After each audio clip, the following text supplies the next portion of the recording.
राहुल गांधी की बहन प्रियंका गांधी पहली बार लोकसभा चुनाव लड़ने जा रही हैं। उनकी एंट्री से कांग्रेसी बहुत खुश हैं। आपको बता दें कि राहुल गांधी ने केरल की वायनाड सीट छोड़ने का ऐलान कर दिया है और वायनाड से राहुल की बहन प्रियंका गांधी अपनी चुनावी पारी की शुरुआत करने जा रही हैं।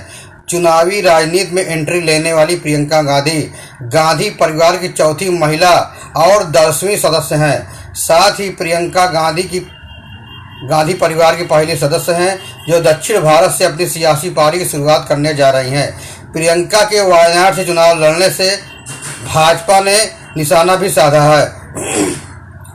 भाजपा ने कहा कि यह स्पष्ट हो गया है कि कांग्रेस कोई राजनीतिक दल नहीं है बल्कि परिवार की एक कंपनी है। तो आइए जानते हैं गांधी परिवार का सियासी सफर। पंडित जवाहरलाल नेहरू देश के पहले प्रधानमंत्री थे। नेहरू के पिता भी राजनीति में थे, लेकिन वह आज़ाद भारत से पहले कांग्रेस के अध्यक्ष रहे। पंडित नेहरू भी साल 1912 में ही राजनीति में सक्रिय हो गए थे, लेकिन पंडित नेहरू की चुनावी पारी का आगाज आज़ाद भारत की पहली लोकसभा के लिए हुए चुनाव से हुआ। उसमें पंडित नेहरू की उम्र 62 साल थी। पंडित नेहरू 1947 में देश की आज़ादी से लेकर अगले 16 साल तक देश के प्रधानमंत्री रहे। इंदिरा गांधी जवाहरलाल नेहरू की बेटी थी। कांग्रेस की केंद्रीय कार्यसमिति की सदस्य के रूप में अपनी राजनीति की शुरुआत की थी, लेकिन उनकी चुनावी राजनीति की शुरुआत 1966 में रायबरेली सीट से चुनाव लड़कर हुई। इंदिरा गांधी ने साल 1966 से लेकर के 1977 तक और फिर साल 1980 से 1984 तक देश के प्रधानमंत्री के रूप में काम किया। फिरोज गांधी इंदिरा गांधी के पति थे।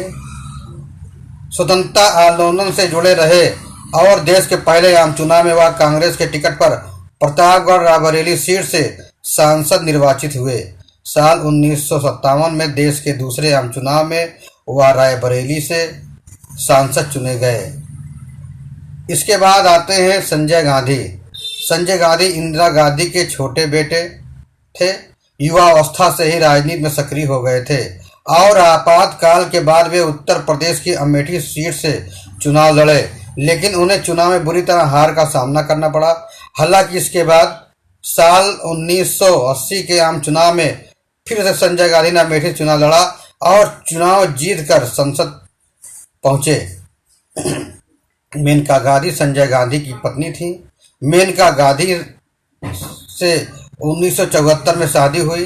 दोनों की शादी के 6 साल बाद उनका एक बेटा भी पैदा हुआ जिसका नाम वरुण गांधी था।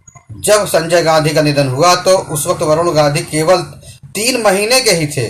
संजय गांधी के निधन के बाद इंदिरा गांधी और मेनका गांधी के बीच संबंध अच्छे नहीं रहे। इसके बाद मेनका गांधी ने घर छोड़ दिया और कांग्रेस से इतर अपनी सियासी पारी शुरू की। मेनका गांधी ने राष्ट्रीय संजय मंच के नाम से अलग पार्टी बनाई और 1984 के आम चुनाव में हिस्सा लिया।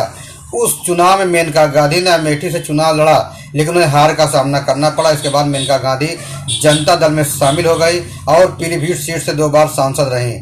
मेनका गांधी ने 1998 में पीलीभीत से निर्दलीय चुनाव लड़ा और जीत दर्ज की। अब मेनका गांधी भाजपा में है। 2024 का चुनाव सुल्तानपुर से वह हार चुकी हैं। अब आते हैं राजीव गांधी।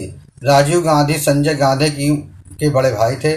संजय गांधी की मौत के बाद साल 1981 में अमेठी उपचुनाव में राजीव गांधी ने जीत हासिल कर अपनी चुनावी पारी का आगाज किया।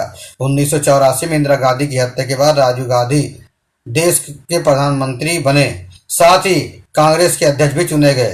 दिसंबर 1984 में हुए आम चुनाव में कांग्रेस ने राजीव गांधी के नेतृत्व में प्रचंड बहुमत हासिल किया और तत्कालीन 514 लोकसभा सीटों में 404 पर जीत हासिल की। हालांकि बोफोर्स घोटाले में नाम आने की वजह से 1989 के आम चुनाव में कांग्रेस की जबरदस्त हार हुई। हालांकि गठबंधन राजनीति की मजबूरियों के चलते साल 1991 में फिर आम चुनाव हुए, लेकिन इन्हीं आम चुनाव में प्रचार के दौरान राजीव गांधी की हत्या हो गई। सोनिया गांधी राजीव गांधी की पत्नी थी। 1968 में सोनिया गांधी से शादी हुई। राजीव गांधी से शादी के कई साल बाद 1983 में सोनिया गांधी ने भारत की नागरिकता हासिल की। 1997 में वे कांग्रेस के प्राथमिक सदस्य बनी।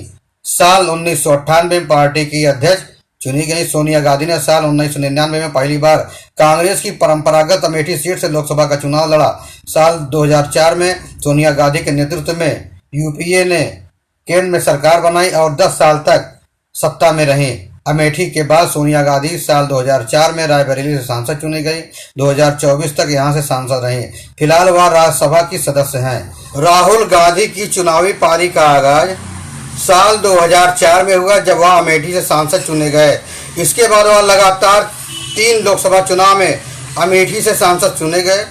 2019 में उन्हें भाजपा की स्मृति ईरानी के सामने हार का सामना करना पड़ा, लेकिन 2019 के चुनाव में ही वह केरल की वायनाड सीट से सांसद चुने गए। सन 2024 के चुनाव में भी राहुल गांधी वायनाड और रायबरेली दोनों सीटों से चुनाव लड़े और दोनों जगह से जीते। वरुण गांधी की राजनीतिक शुरुआत सन 2004 में भाजपा की सदस्यता के साथ हुई और जल्द ही वे भाजपा के राष्ट्रीय महासचिव बन गए।